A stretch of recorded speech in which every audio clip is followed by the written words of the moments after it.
In this video, I will show you how you can add apps to the home screen of your Samsung Galaxy S26, S26 Plus, or the S26 Ultra. Now to do that, just swipe up and open the app drawer. Now over here, you will find all the apps on your Samsung phone. Now to add a specific app to the home screen, just tap and hold on the app and drag it down.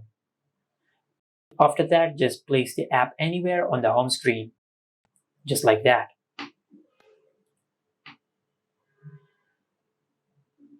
Now, if you want to add apps directly to the home screen as you download them from the Google Play Store or the Galaxy Store, so for that, just go to Settings, and under Settings, just scroll down and tap on Home Screen. Under the Home Screen settings, you will find the option to add new apps to the home screen. And just enable this toggle, and after you enable this toggle, apps will be added directly to the home screen as you download them from the Google Play Store or the Galaxy Store. Just like that. And this is it. Make sure to like, comment, and subscribe. Thank you for watching.